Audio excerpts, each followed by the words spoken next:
조갑제TV 시청자 여러분 안녕하십니까? 저는 조갑제닷컴의 조세별입니다. 지금 시각은 2022년 6월 24일 오후 4시를 가리키고 있습니다. 해수부 공무원 고 이대준 씨 피격 사건과 관련해서 국민의힘이 오늘 중간 조사 결과를 발표했습니다. 하태경 의원이 단장으로 있는 해수부 공무원 피격 사건 진상조사 TF가 해경 그리고 국방부를 상대로 조사한 그 중간 결과를 발표한 것인데 내용이 매우 충격적입니다. 첫째, 고 이대준 씨가 북한 해역에서 발견되어서 생존해 있을 때, 즉 살릴 수 있었을 때 우리 정부가 아무런 구호 조치를 하지 않았다는 점입니다. 이게 가장 충격적이죠. 두 번째는 결국 이대준 씨가 피살되어서 시신까지 불태워졌습니다. 그런데 이 사실을 하루 동안 숨겼습니다.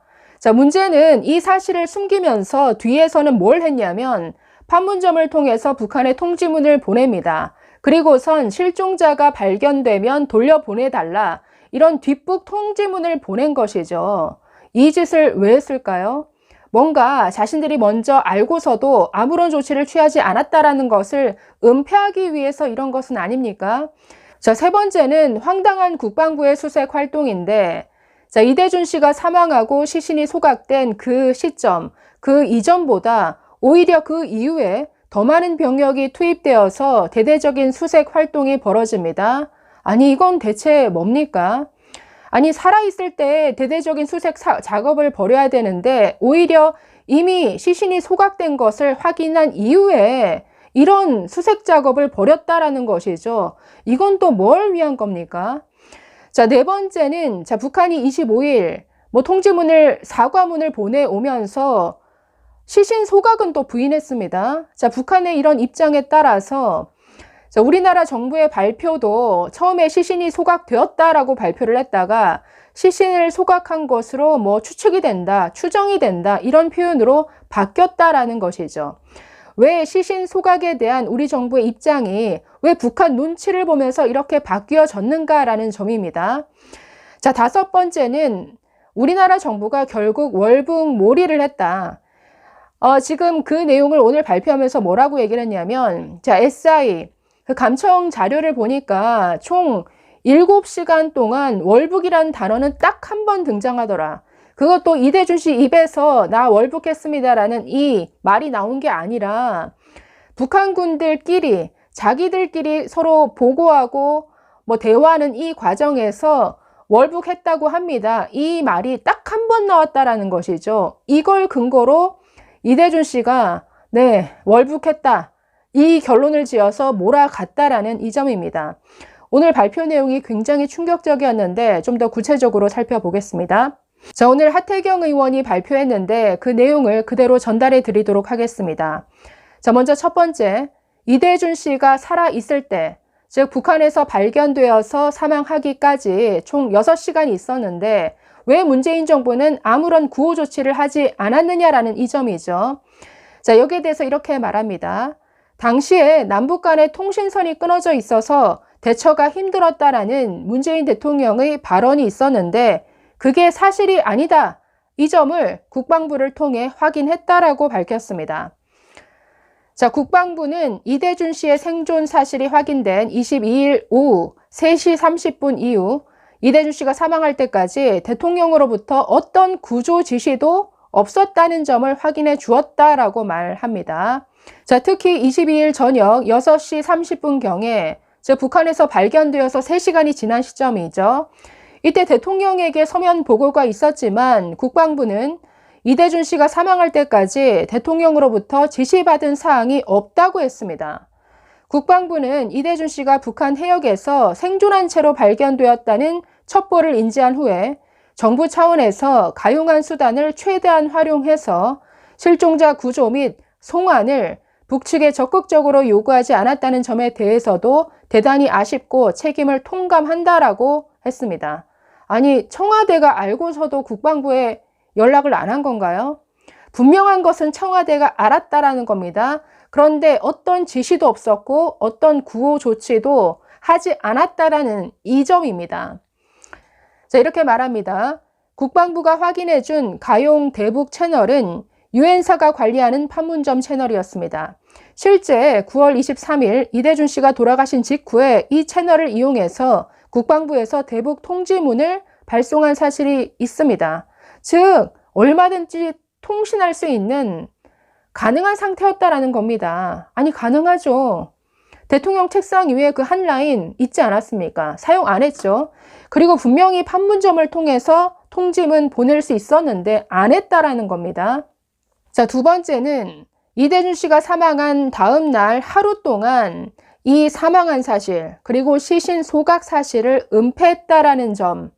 자, 이것을 사실상 국방부가 인정했다라고 오늘 발표했는데, 자, 국방부는 22일 이대준 씨가 북측 해역에서 북한군에 의해 사살되고 시신까지 소각되었다라는 정보를 입수를 했습니다. 거의 실시간으로 정보 입수를 했고 이 사실에 대한 모든 분석이 끝나서 23일 오전에 대통령께 대면 보고가 이루어졌다라고 발표를 했는데, 자, 사실 22일 밤에 이미 청와대에 다 내용이 보고가 되죠. 그래서 23일 자정을 넘겨서 새벽 1시에 관계장관 회의가 열렸는데 이때 문재인 자고 있었죠. 자고 있었기 때문에 지금 23일 오전에 대통령에게 서면 보고를 했다라는 겁니다. 자, 그럼에도 불구하고 하루 동안 정부는 국민들에게 이대준 씨 사망 그리고 시신 소각 사실을 은폐했습니다. 그리고 23일 국방부가 기자단에게 알린 그 공지문에 따르면 우리 공무원이 서해상에서 실종되었다는 사실 그리고 북한 해역에서 발견되었다는 점만 23일에는 알렸습니다. 자, 또 23일 오후에 판문점을 통해서 북한에 발송한 이 대북 통지문에 실종자가 발견되면 돌려보내달라 이런 뒷북 요구를 했다라는 점인데 이건 뭘 하기 위한 거죠?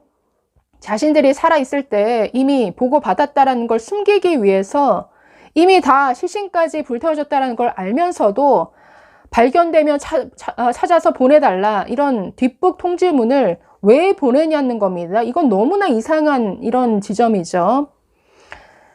자, 세 번째는 국방부 수색 활동의 문제점에 대해서 이렇게 발표했습니다. 사망 시신 소각 전보다 그 후에 더 많은 수색 병력이 투입되는 촌극이 벌어졌다. 자, 국방부가 이 국민의힘 측에 보고한 그 일자별 수수에게 투입된 군 함정 그 항공기 현황에 따르면 이미 다 사망한 이후인 25일부터 10월 1일까지 함정은 16척, 항공기는 4대로 뭐 2배 정도 그 숫자가 늘어났다라는 겁니다.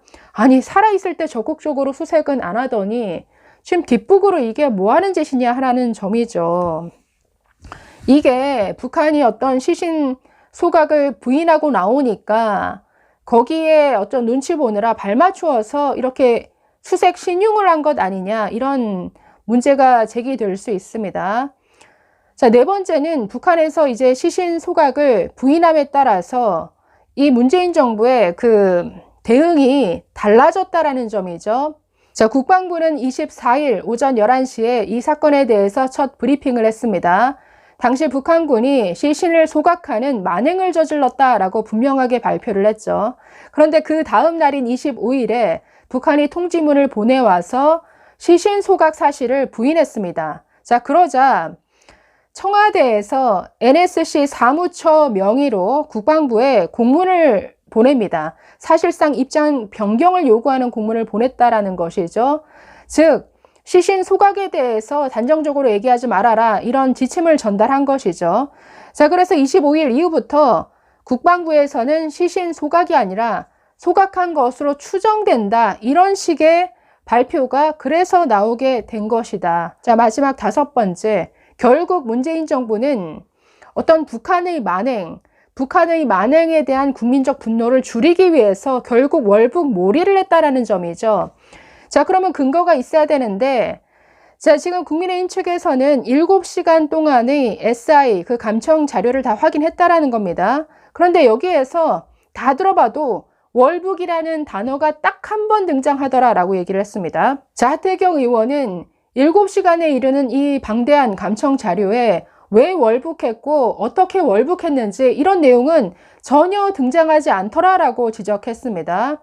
그리고 월북이라는 단어 딱 한 번 등장하는 그 월북이 나온 시점이 북한군에게 발견된 직후도 아니고 두어 시간이 지난 후에 나왔다라는 것이죠. 그것도 이대준 씨가 본인 입으로 월북 얘기를 하는 게 아니라 그 북한군들끼리 서로 주고받는 상부에 보고하는 과정에서 월북했다고 합니다. 이 말 한마디가 전부라는 것이죠. 자, 이 외에도 이대준 씨가 북한에서 발견된 그 시점은 이미 물에 빠진 지 약 40시간이나 지난 이후였기 때문에 거의 기진맥진한 상태였을 것이고, 북한군이 뭐 월북하려고 했느냐 이런 뭐 질문을 해도 어떤 제대로 답할 수 있는 그런 의식 상태였느냐, 그렇게 보기 어렵다. 자, 이 점을 또 강조하고 있습니다. 자, 이 외에도 월북으로 인정할 만한 그런 상황으로 보기 어렵다라는 거죠. 자, 예를 들어서 이대준 씨 실종 시간대가 21일 오전 4시에서 11시 사이인데 이 시간대의 조류는 북에서 남으로 흐르는 이런 방향일다라는 거죠. 자, 게다가 새벽 4시 이후에는 당시 굉장히 조업 성어기 때이기 때문에 굉장히 많은 어선들이 이 바다에 떠 있을 때라는 겁니다. 그래서 몰래 월북하는 사람이 선택할 만한 그 시간대는 아니라는 점입니다. 자, 그래서 오히려 월북이 아니라는 정황들이 더 많은데 그런 정황들은 다 배척하고 월북이라는 그 단어 하나만 따와서 월북으로 몰아갔다라는 이런 결과를 지금 오늘 발표한 겁니다. 자, 사실 지금 오늘 중간 발표만으로도 너무나 충격적인 내용이 많죠. 중요한 것은 살아있을 때 이 살아있던 우리 공무원을 구조하기 위한 아무런 조치를 왜 문재인 정부는 취하지 않았느냐. 아니, 이건 국민의 생명과 안전을 책임질 이 대통령 완전히 직무유기죠. 게다가 이 사실을 왜 숨기려고 했느냐. 그리고 왜 북한 눈치 보면서 이 남한 정부의 이 대한민국 정부의 이 발표를 왜 수정했느냐. 왜 월북으로 몰아갔느냐. 지금 충격적인 내용이 한두 가지가 아닙니다. 지금 이 발표 내용만으로도 정말 최악의 국정농단, 또 하나의 국정농단인 것 같습니다. 감사합니다.